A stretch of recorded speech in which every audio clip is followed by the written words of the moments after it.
Alright, Doc, we got it. Psst, Doc! Marty, how goes the escape plan?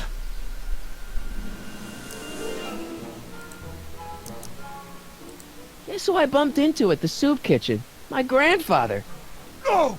Don't worry, I didn't talk to him or change his future or anything. Good. I wish I could, though. This era's tannin is treating him like dirt. Don't worry. If history plays out as it's supposed to, he'll soon be out from under Kit Tannen's thumb and free to live out his life as a humble accountant with your grandma. What was her name again? Sylvia. Right, Sylvia. What's the story with this kid Tannen jerk anyway? Biff's father? By this time next year, he'll be pulling down a life sentence in San Quentin. There was even a song about it. Wait, if Biff will be born in 1938, and Kid will be in prison... As I recall, he escaped from prison in 1937 for about 3 hours. That's a busy 3 hours. No kidding. Where have you been all this time? I missed you. I missed you too, Marty.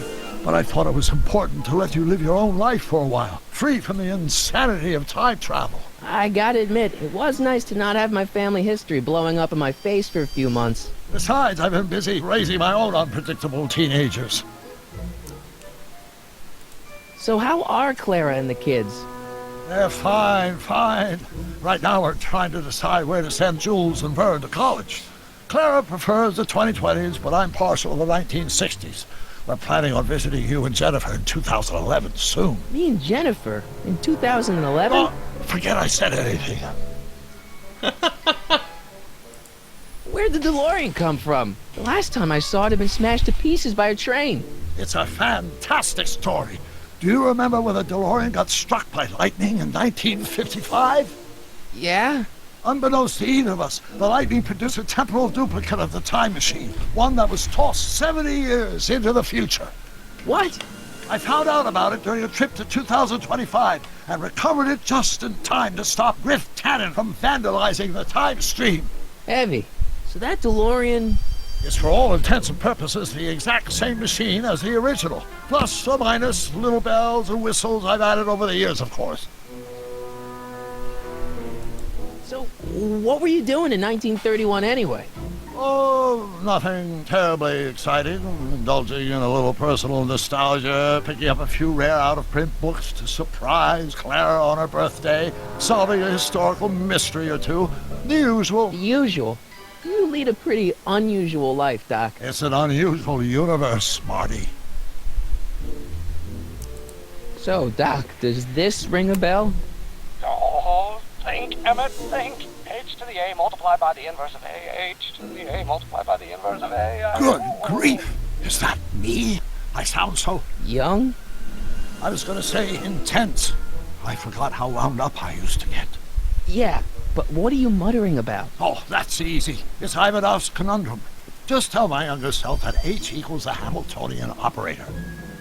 Won't giving him the answer mess up the time stream? Only if it turns out that reality is actually nothing more than a holographic illusion created by the interplay of subatomic particles on a vast two-dimensional membrane. So... It'll be fine.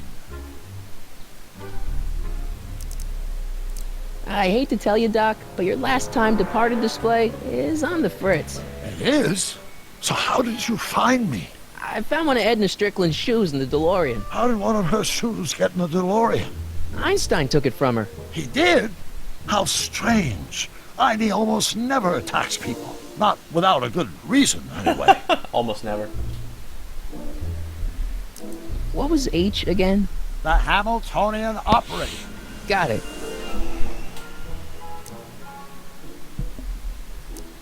What do you know about Edna Strickland? Edna, we never really socialized when I was younger. She was a few years older than me, and we traveled in different socioeconomic circles. Why do you ask? She thinks you're a hero for burning down that speakeasy. She's doing a story on you. A story? Oh, yes, now I remember. Ask Edna, the etiquette column that doubled as a pro-temperance soapbox.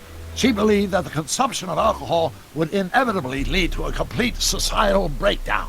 Sounds like a fun gal. You should have seen her when the hippies started showing up in the 60s. She just somehow lost her mind. That would explain a lot.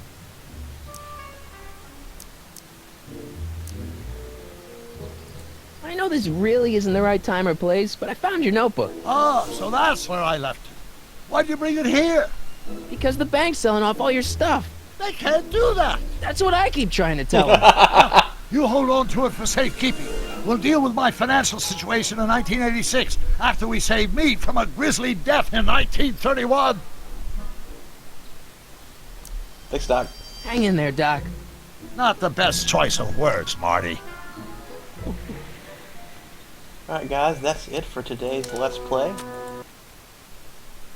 Hope you enjoyed it.